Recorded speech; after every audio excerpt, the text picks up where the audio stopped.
Hello everyone, and thanks for joining us for the US Awakens Week. My name is Marije from Tiqets, and I'm very honored to welcome you to the virtual tour at the 9/11 Memorial and Museum located at Ground Zero in New York City. The 9/11 Memorial is a national tribute to the nearly 3,000 men, women, and children who lost their lives in the 2001 terror attacks. And the museum tells you the story of 9/11 through the interactive technology, archives, narratives, and a collection of artifacts. And we are very proud that this virtual experience is part of the Tiqets Awakening Weeks, which is a 6-week celebration of the reopening of over 100 museums and attractions in 6 countries around the world. And these venues have worked day and night to reimagine their experiences and introduce new hygiene measures to make it safe for you to visit again. And now these venues are rolling out the welcome mat with these online experiences for those who aren't able or willing to travel yet, but still want to experience and reawaken cultural institutions worldwide. Now we will start the experience at the 9/11 Memorial and Museum very soon now, but as people are still joining us, I'll kick us off by sharing some logistical info about what to expect and how to use the Zoom. If you have any questions for the presenters, you can submit them through the Q&A button at the bottom in the center of the Zoom box. You will have the opportunity to ask questions at the end of the presentation, so feel free to send them through and we will try to answer as many as possible at the end of the session. You can also vote on your favorite question by giving a thumbs up so that we make sure to ask the best questions first. This is a Zoom webinar, so your camera will not be on, but you can use the chat to communicate with fellow attendees and the speakers.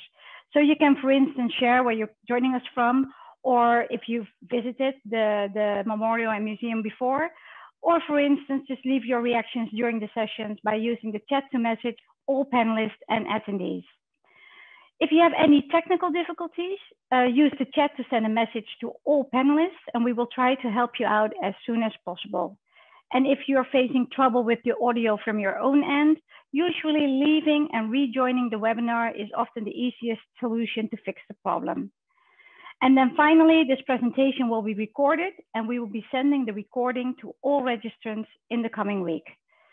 This is it basically from my end. And without further ado, I'm more than ready to hand over to the first host of this 9/11 Memorial and Museum experience, Noah. So Noah, when you're ready, the floor is yours. Thank you so much. Welcome, everyone.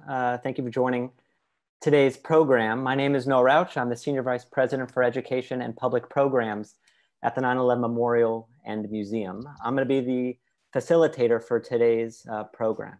I've worked on this project for the last 10 years, a little bit over 10 years, helping create our educational programs. And like so many other museums, you know, we were forced to close in March, and it's been an incredibly difficult year, as it has been for so many, personally, and communally, and professionally. So it's been incredibly gratifying to see the museum reopen this past month. And we want to thank Tiqets and this campaign for highlighting our institution and some of the programming that you'll see today, which we are incredibly proud of. So today we're going to highlight sections from 2 of our virtual offerings: a virtual memorial tour, which launched in July, and a virtual museum tour, which launches today. Both are live experiences, both are interactive experiences, and both are offered using Zoom, as this program is. And as we were creating these tours, you know, we quickly realized that it wasn't just a matter of filming our existing offerings, our existing tours, which we ran, you know, 30 times per day before COVID. To truly capture the memorial, to truly capture the museum, it required a different approach. And as you'll see, the tours are panoramic. They capture the full scale of the site. And this, you know, wasn't always easy, required a lot of choreography, but it was a very conscious decision. It's really the only way to do this story and this site justice.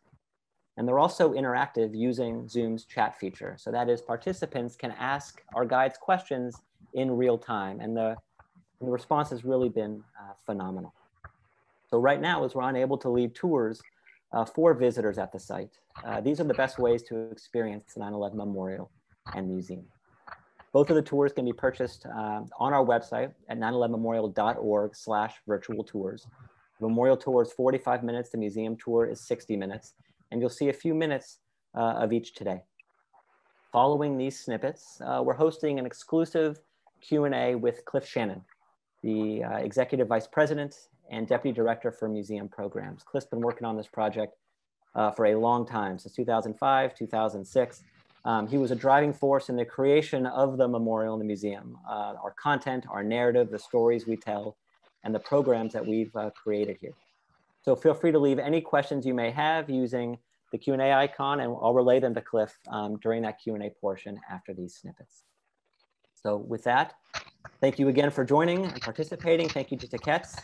And I will now hand you off to Jenny, our Assistant Manager of Interpretive Programs. Jenny, here you go. Thank you, Noah, and welcome everyone to the National September 11th Memorial and Museum. My name is Jenny. I'm so excited to be sharing the plaza with you today. The Memorial Plaza where I'm standing opened the day after the 10th anniversary of the 9/11 attacks, so September 12th of 2011. So what you're seeing now is the Oculus. It's the new World Trade Center transportation hub, connecting us with the rest of New York City and with New Jersey just across the Hudson River. And the new World Trade Center spirals around the Memorial Plaza, taking up half of the original World Trade Center site. However, here, where the Twin Towers actually stood, there are no new buildings. There's just the memorial and the memorial pools, which you're going to begin to see in just a moment. We're now facing the North Memorial Pool, where Tower 1 of the World Trade Center, the North Tower, once stood. On the far side of the plaza, you would find the South Pool, Tower 2. And these pools sit in the very footprints of the Twin Towers. Surrounding each of them are 76 bronze panels, where you find the names of each of the victims of the 9/11 attacks and the 1993 bombing. And you'll notice now as you see these names that they're not organized alphabetically, which is something you might normally expect to find on a memorial. Instead, these are organized according to something called meaningful adjacencies. It's something unique to this memorial. It's actually my favorite part of this place. These people's names are organized according to the way that they lived, the relationships that they formed. So they are grouped together based on geography, where they were that day. And then within those groupings, families could ask that certain names be placed next to one another. So we have an example of that here on the south corner of the pool. You can see the name Amy O'Doherty on your screen now. And just to the left of Amy, you will find two other names, Joseph Patrick Shea and Daniel James Shea. Now, as you might guess from the shared last name, these men were brothers. They were related.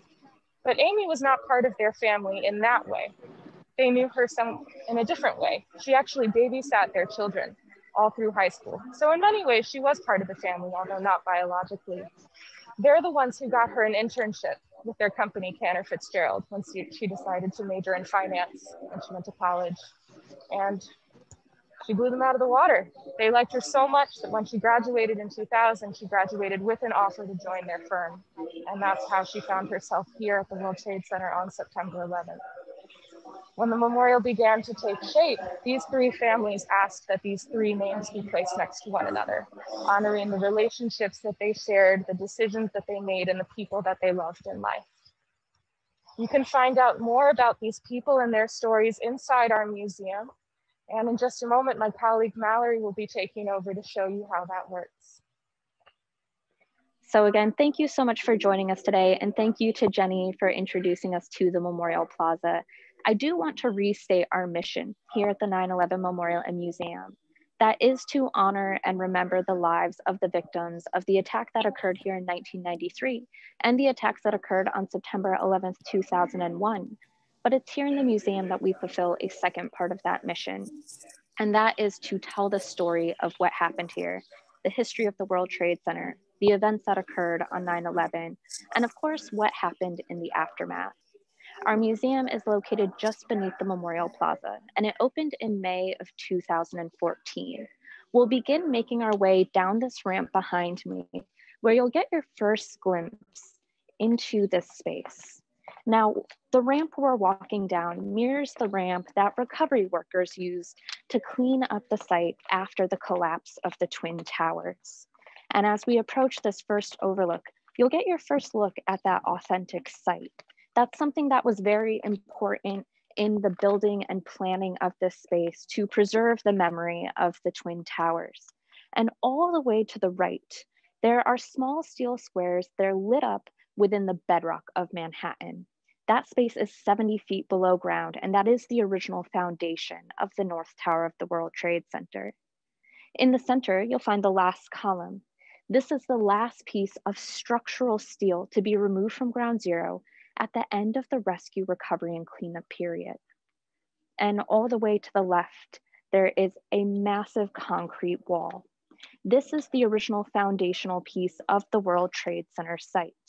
Now, it's something called a slurry wall. It serves as a retaining wall, keeping the Hudson River out of this space. But this structural piece was also a witness to the construction of the World Trade Center, its destruction on the morning of 9/11, and of course, the space we're standing in now. When the World Trade Center's construction first began, New Yorkers were in dismay at their design. They felt they were too modern and monolithic. Coated in aluminum, these buildings rose over 1,360 feet into the sky. Their presence is reflected here in the museum space. On my left, you'll find the North Memorial Pool volume. This contains those massive waterfalls that Jenny just showed you outside. But inside, it reflects the presence of the buildings themselves. The foamed aluminum here not only reflects that presence, but also provides soundproofing, so the noise of those waterfalls doesn't disrupt the visitor's experience here in the museum. Now, the World Trade Center officially opened its doors on April 4th, 1973. On your screen now is a dedication pedestal that was installed on that day, dedicated to all of the workers who made this project possible. It was found in the debris of those buildings after the attacks, and it still shows some of that damage. By 2001, the World Trade Center welcomed over 50,000 employees each and every day. Millions would come from all over the world to visit, and these buildings quickly became icons of not just New York City, but America's economic progress at the time. This is what made them targets for international terrorism on the morning of September 11th, 2001. It was on that day that 19 men from a terrorist organization called Al-Qaeda hijacked 4 commercial airplanes. They targeted highly visible US landmarks and killed 2,977 individuals in their attacks, making this the largest loss of life on American soil due to a foreign attack in our history, and the largest loss of first responder personnel in New York City history. It was at 8:46 that morning that hijacked Flight 11 came from the north and struck the north face of the North Tower of the World Trade Center, the one with the antenna on top. At 9:03, hijacked Flight 175 came from the south, striking the south face of the South Tower.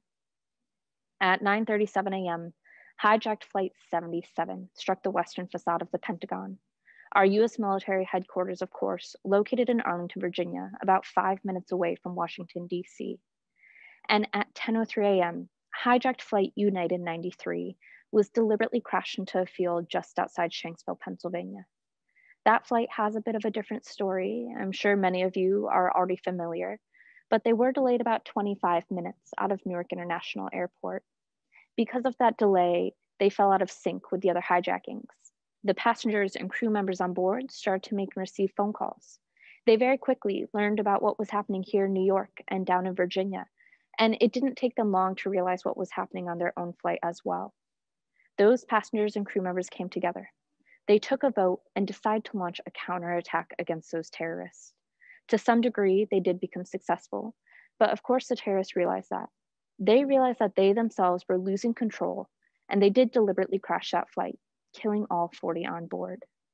We now know that they were likely headed for the US Capitol building. They're about 20 minutes flying time from there. So because of those 40, they saved hundreds, if not thousands of lives. But it was only a few minutes earlier here in New York at 9:59 a.m. that the South Tower of the World Trade Center would come down. And just 29 minutes later, as the dust and debris was beginning to settle, the North Tower would come down at 10:28 a.m. marking those 6 key moments of 9/11. 6 key moments that happened in just 102 minutes. And in those 102 minutes, about 2 billion people, 1/3 of the world's population in 2001, would witness those events occur together in real time, seeing images like this one projected across their computer and television screens. Now, I'm sure many of you are part of that global community of witness, and even if you're too young to remember the attacks, you surely feel the effects that they have now. It's our goal here in the museum to talk about these key themes of 9/11: violence, heroism, solidarity, and remembrance.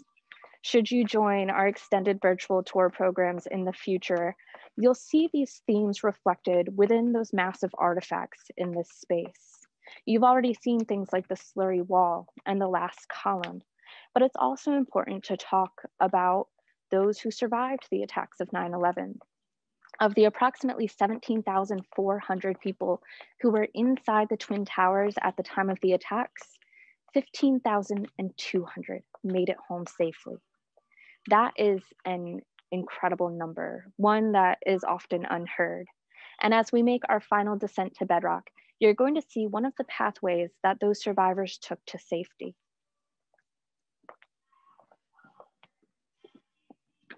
On your screen now is the survivor's staircase. This staircase was located above ground, and it connected the north side of the plaza to a street called Vesey Street. On the morning of 9/11, hundreds of survivors used this staircase to make their way to safety. And you'll find that that top portion looks walkable still, the same way it did on the morning of 9/11.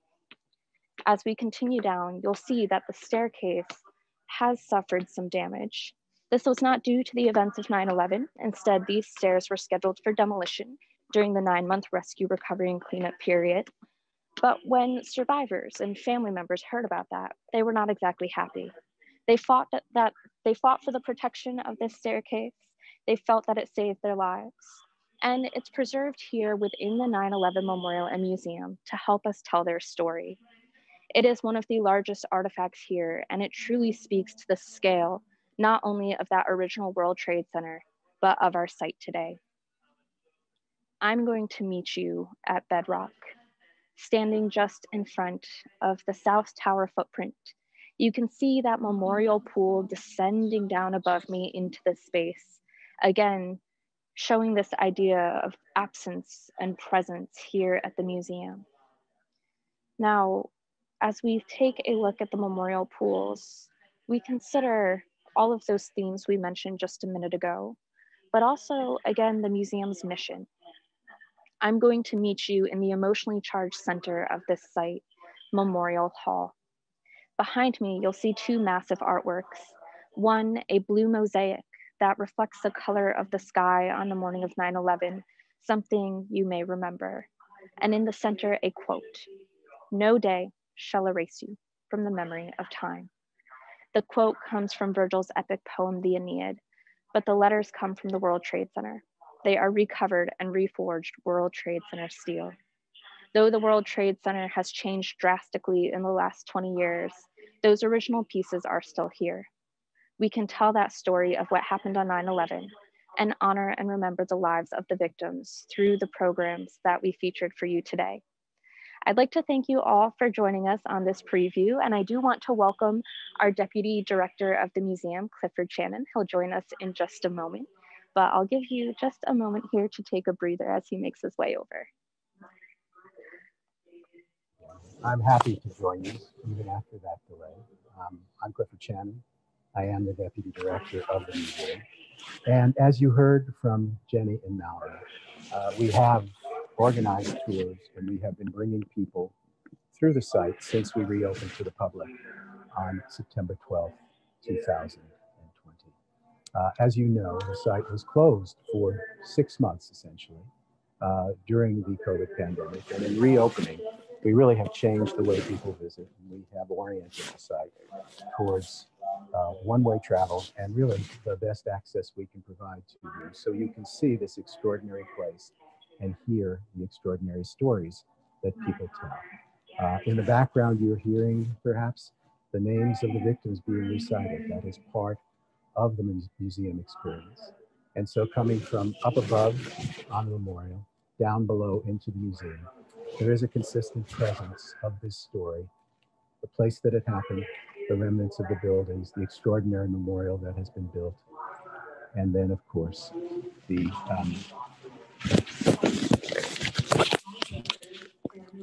extraordinary stories that we tell in this museum. I think it's time, if I can get some questions from you, I'd be very happy to answer them. And I know Noah has been receiving those questions. Thanks, Cliff. And we can hear you fine when you hold the phone like that.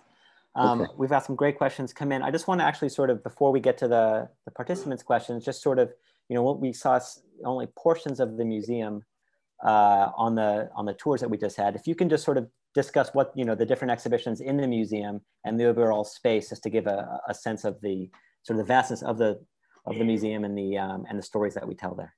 Of course, the museum itself is 110,000 square feet, 11,000 square meters, most of it located at what we call bedrock, 7 stories below the plaza where the memorial has been constructed. 7 stories below ground is exactly where the construction of the World Trade Center began. And so we bring you down to the surviving elements of the buildings. And we have in the museum itself 2 main permanent exhibitions.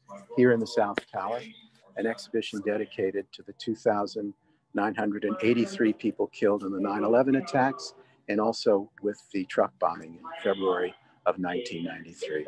And in the North Tower area, we have our historical exhibition, which tells the story of 9/11, which brings you back to the reasons that the attacks happened, and then takes you into the days, months, and time after 9/11, when so much happened here at the site and so many people came to help. Also, in the North Tower area, we have a special exhibition gallery, and we have been rotating exhibitions through that. One of the extraordinary things about a visit to the museum, particularly coming down below ground, is that it's an enormous space. As you saw with Mallory looking down into this space from the overlook, people don't really expect that this is something that they will encounter underground. They think, well, I'm going below ground and this is going to be cramped. I'm going to have to duck my head, but not at all. These are enormous spaces that somehow manage to capture the scale and the majesty, really, of what those buildings were. And it was really an accomplishment, I think, of the architecture to have brought that into the museum spaces themselves. So we are, as we say, open now for those of you who can travel and want to come into the museum space or to the memorial up above ground. And now we are offering as well, for those of you who can't travel too far, are willing and interested in taking tours of the museum. We have tours of the memorial up above and tours of the museum virtually down below. Thanks, Cliff. And I do want to point out that the sound they're hearing, which you had referenced earlier, is from a memorial exhibition of the reading of the names of the victims that is just adjacent to where you're standing. So I'm going to go with a couple questions here that have come in from the participants around the world. Valentina asked, if there's one thing you want a visitor to come away from this experience with, what would that be? What are the big messages of the museum? Well, thank you, Valentina. There are many messages of the museum, of course, but one of the things that really strikes me, and I've been working here since 2005, so thinking about how to tell this story is something I was very involved in, and of course, I'm still involved in today.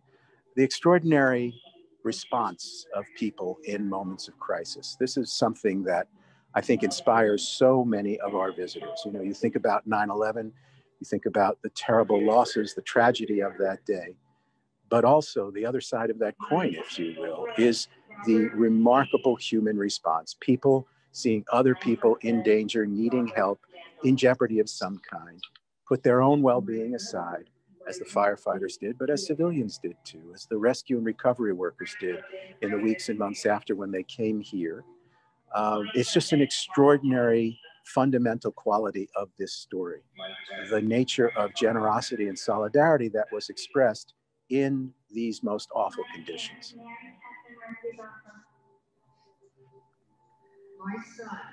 Thanks, Cliff. All right, I'm just going through all of these questions. I'm curious. So there's, this is the question that we get a lot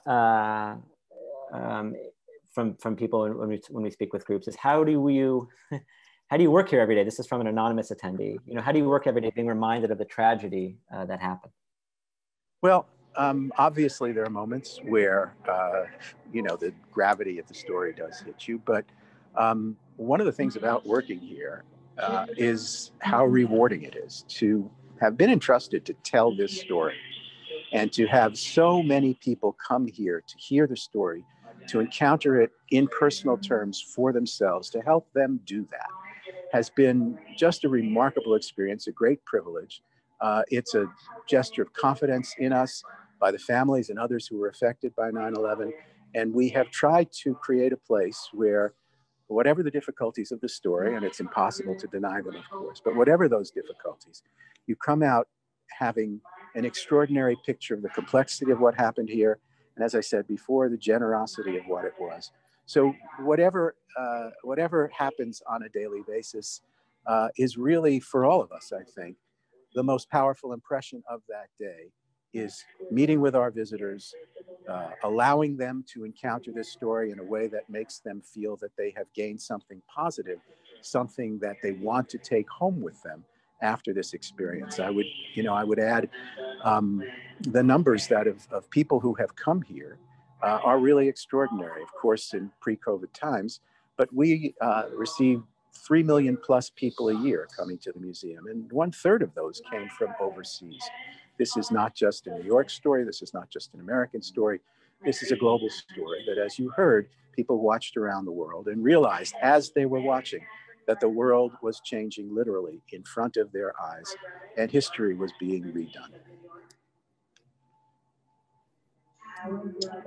Cliff, I'm curious, we've talked a little bit about, sort of the meaning and of the attacks and their ongoing repercussions. I'm curious if you could speak to, there's a question from Patricia about the ongoing health effects.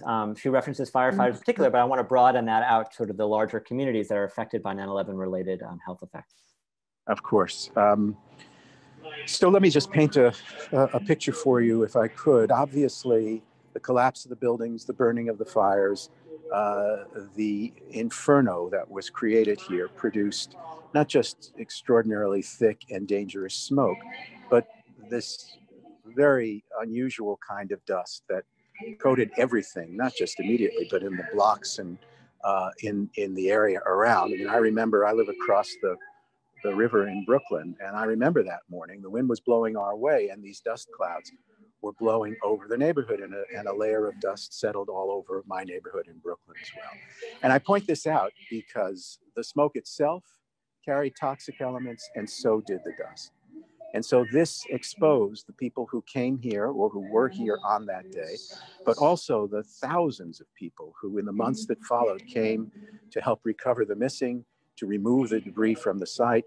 It exposed those people to these toxic elements that were part of the dust. And that, of course, became a defining element of what the post 9/11 experience was for these thousands of people.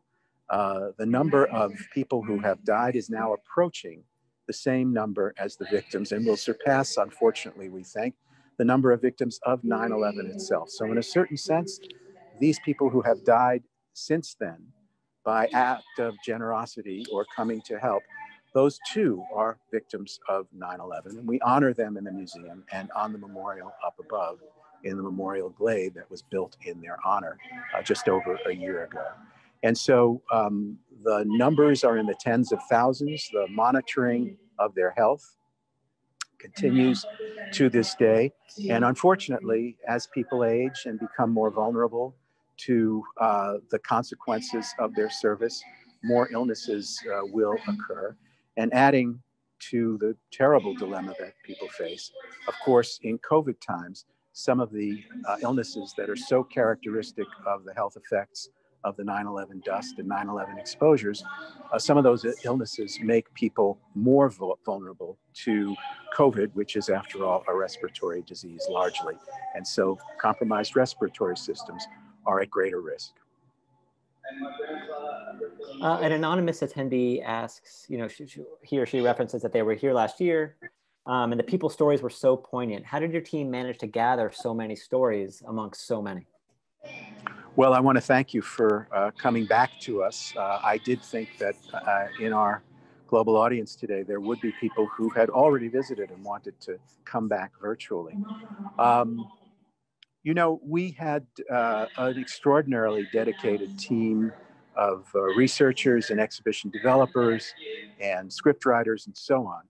And over the course of time, we developed an incredible range of relationships across the 9/11 community with family members, with survivors, with first responders, with people who had escaped the building or the neighborhood. And through those networks, stories began to emerge, and our folks began collecting these stories, whether oral histories, whether objects that people donated, in order to tell the story in as granular a way as we could. We based the narrative of the museum in first-person accounts, what it felt like to be there, what it felt like to be faced with the dilemmas that people were faced with on that morning. And so people entrusted us to either tell their stories or to give us what are essentially sacred mementos of their experiences or their loved ones' experiences. And so that, I think, accounts for the poignancy and the power of the narrative here at the museum, because that narrative is so deeply rooted in the personal stories and personal effects of those who were here on that day or those who came to help. Valentina asks, and this is, I think, related in that way, especially around some of our education programming, is do you find the Memorial Museum suitable for young children to visit? We have seen with families who come here, children literally of all ages. And so there are parts of the museum which we recommend for older children, but the large areas of the museum, as for example, where I'm standing here, are, we think, perfectly appropriate for families with young children. We also have a set of activities for those families. If indeed some of the younger family members won't be taken into our historical exhibition, for example, we have activities with our education staff that allows kids to take on some of the questions of 9/11, but through art and other exploration activities, through reading of books that have been produced specifically for children. We try to help them into the story as well. But there are things that are part of the narrative here that are interesting to everybody, how the buildings were built. I mean, what goes into constructing these 210-story skyscrapers? And so it is something that requires a little bit of balance, if you will, if you have young children here. But we have seen probably hundreds of thousands, if not more, of young children coming with families here, school groups as well. We've had hundreds of thousands of school groups come here over the course of time, from elementary years through high school and college. And so there are things to do for all ages in this museum.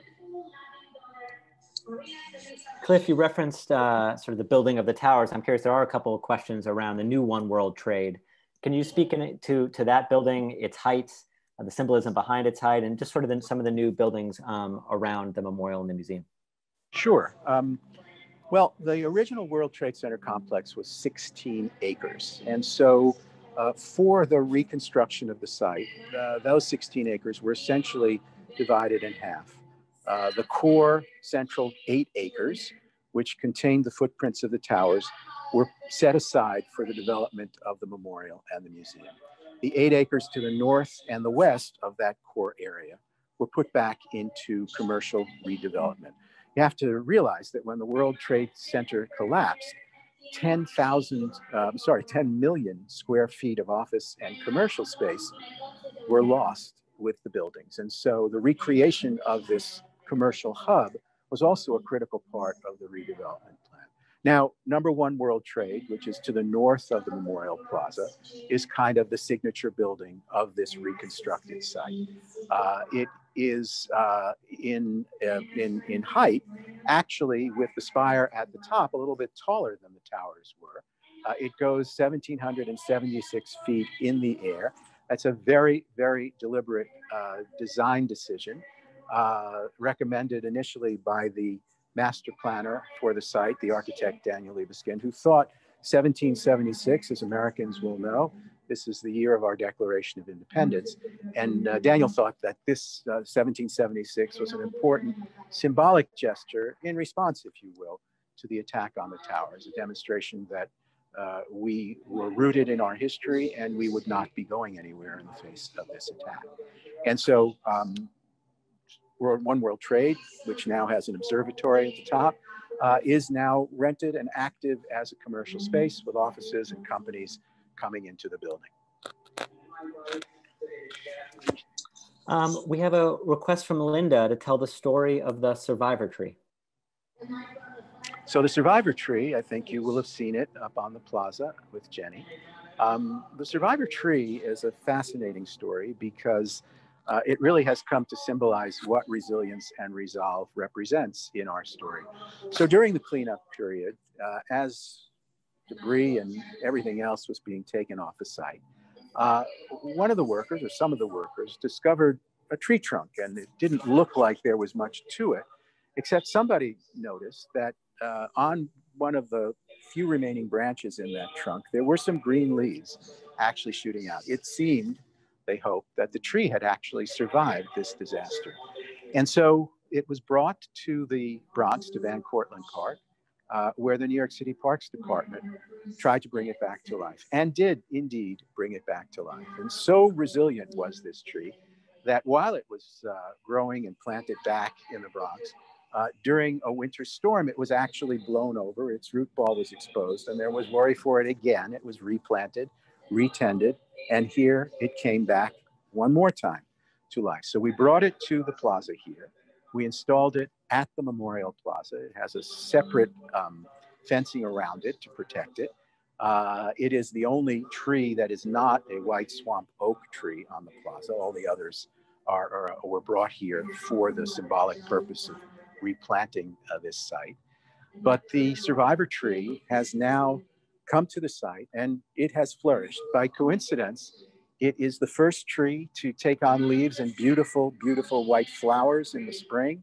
And it's the last tree to lose its leaves in the fall. So it advances the growth in the spring and holds on as long as it can in the fall. So it's a thrill to have it here. And as Linda's interest is really quite typical of our visitors, they love hearing this story. They want to hear the story and are very much drawn to the tree. And when we have memorial ceremonies here, unfortunately, the threat of terrorism continues. There have been attacks around the world that many of you will know about. We will have either ceremonies, or we will put a marker of some kind at the survivor tree in commemoration of what has happened around the world. So it has become kind of a central focus of commemoration and remembrance here at the Memorial and Museum. It's a great, I mean, it's an incredibly symbolic sort of piece to have on the plaza. Mariana asks, and she asks, what are the most important items a visitor can encounter in the museum? And I want to, because it's almost an impossible question to answer, given so much is important. Everything tells a story. So I'm curious if you could speak to what you think are especially powerful symbols inside the museum, and what are they symbols of? Well, that is a hard question. You know, to me, and standing here is maybe just a great coincidence for this question.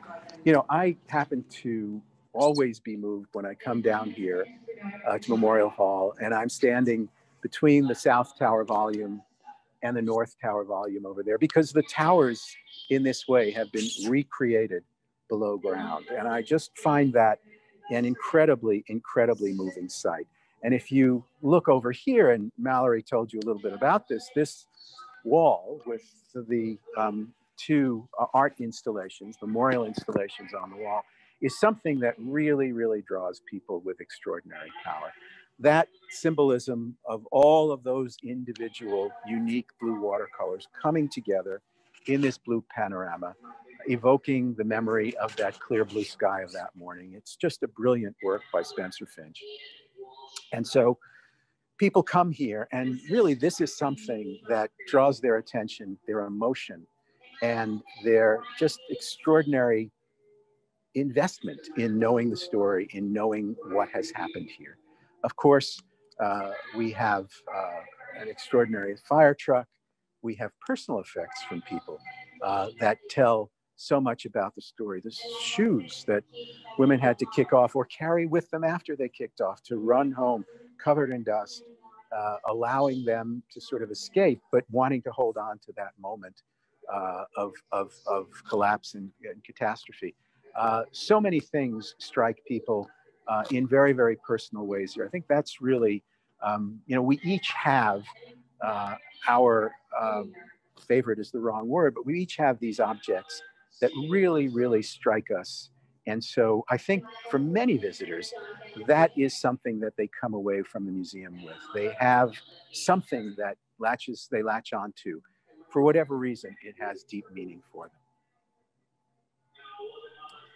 them. Yes. And I'm curious because the question that comes right now, I think, are one of those things. Cheyenne asks around the service animals who died on 9/11. And again, I want to broaden this question out a little bit because there were so many service animals who came who were sort of part of the story of that day and then also in the days, weeks, and months afterwards.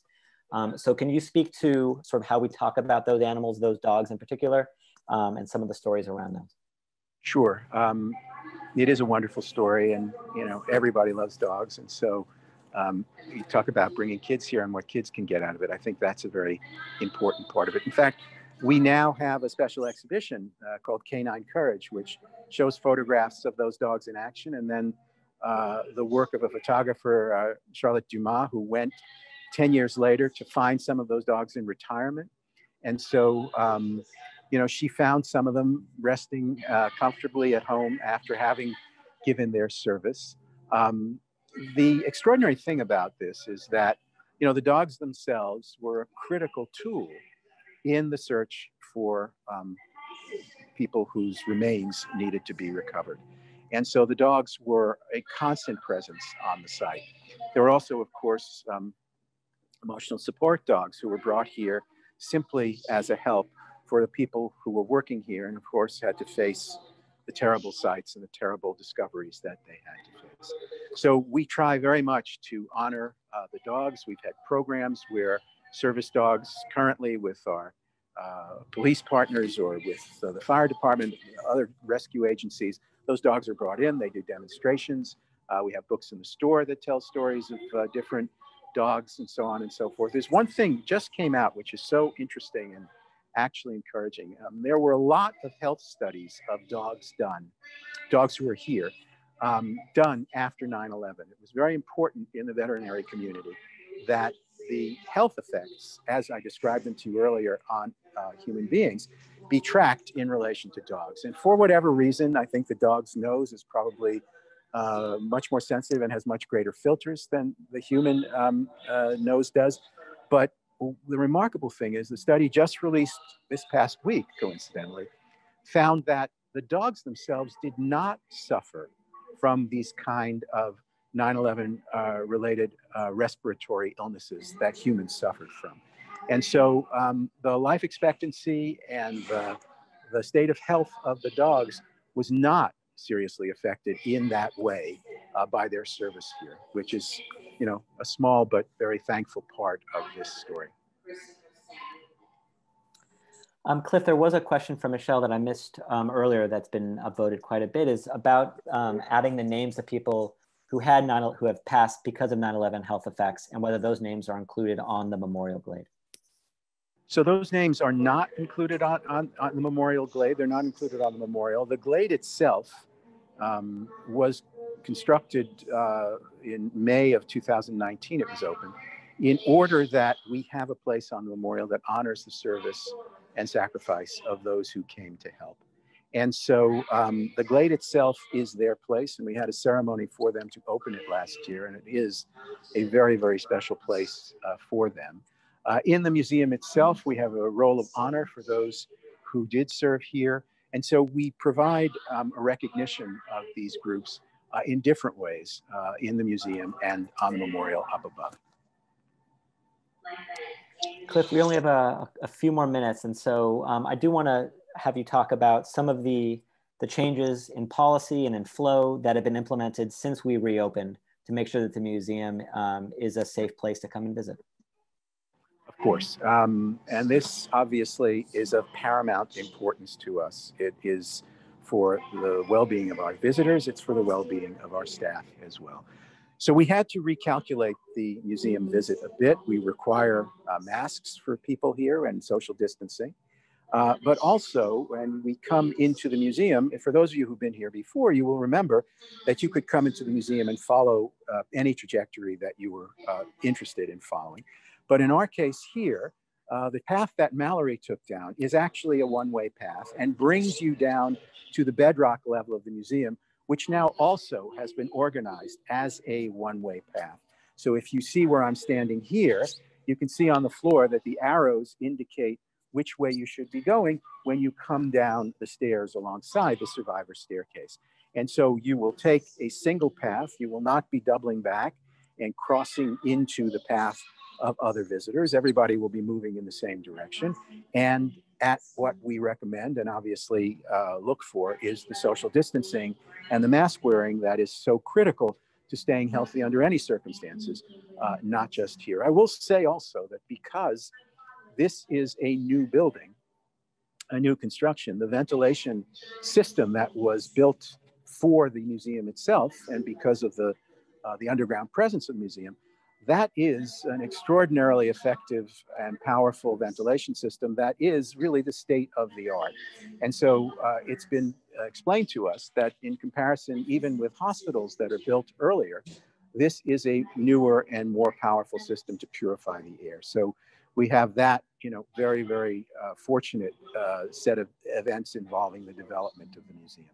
And so these are the elements of the visit that we emphasize.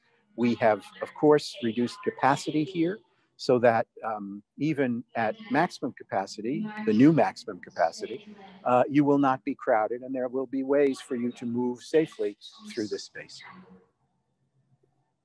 Wonderful. And Cliff, this is going to be the last question we still have a bunch more. So again, apologies for those questions that we didn't get to.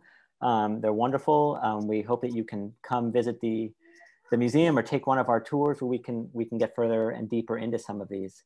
I'm curious because we're sort of in Memorial Hall now, we didn't get a good look inside the memorial exhibition or the historical exhibition or revealed the hunt for bin Laden. So I'm curious if you can just give a little bit of detail, maybe really specifically around Revealed, an immersive exhibition that's really media heavy and the stories that we tell there and sort of how that came about and just sort of your thoughts as you were sort of the primary curator of that exhibition. Sure. I did describe to you the memorial exhibition, which is dedicated to the victims, the historical exhibition, which tells the story. And I mentioned our special exhibition gallery, which currently has installed in it, though it's not reopened quite yet, a special exhibition called Revealed, The Hunt for Bin Laden. And this exhibition and some of the elements of it are available online at our website. So I would encourage those of you who are interested to take a look at that. What we managed to do was through extensive work and interviews with many of the participants in this mission, and not just those you will recognize, but including people who were involved in the intelligence and the military side of this story. We really managed to get inside that story in a way that really hasn't happened before. So some of the folks who were actually in the intelligence community as the hunters of bin Laden tell their story. And what they tell you is how they began to think about how you look for someone who could be anywhere in the world and who is clearly, desperately trying to hide from being found, how you look for someone and ultimately how you find that person. And through 4.5 or 5 years of research and networking and conversation, we really did manage to get elements of the story, both objects that are critical to the hunt, including the famous 4-foot by 4-foot model of the bin Laden compound that was built so the Navy SEALs could train, to the stories of the people who were critical to the intelligence side, to the decision, including President Obama. We interviewed him for this. And then moving into the story of the raid, the SEALs themselves speaking about what it was like to go and to Abbottabad, Pakistan, where this compound was, without knowing whether or not bin Laden would be there and the risks they took on that mission. So it is available online, as I say. We'll be reopening it at some point soon and look forward to having our visitors come here for all of the experience of the museum. Thank you, Cliff. for your time and for your the sort of context around the history of this institution. I want to thank Jenny and Mallory and Hope and Nicole and Tiqets as well, and thank you all for joining us today. We hope this gives you a sense, a sense of our programs, of the memorial in the museum, and how we tell these stories and our commitment to remembering this history. Again, please visit 911memorial.org for tickets, 911memorial.org/virtual tours to book a tour. Please stay safe and stay well, and we hope to see you soon. Thank you, Noah and Cliff, for moderating this Q&A. And for the many stories you just shared, I can tell that a lot of people really appreciated the tour itself, but again, also the stories you told and what went all behind the scenes, what happened all behind the scenes. And thank you for the audience for joining this amazing yet emotional and soul-touching virtual experience. As mentioned before, all of the recordings of our Awakening Week's virtual experience are going to be online, and so is this one in the coming week. And if you're in the US and you also want to experience US Reawakening in person, please visit tickets.com/blog/awakeningweeks for more information about the US Awakens. And last but not least, I would like to thank again, Cliff, Noah, Jenny, and Mallory, and the rest of the team for arranging this unique and memorable experience. And we are looking forward to finding more ways to culture with you soon again. So thank you very much, and have a great day. Bye.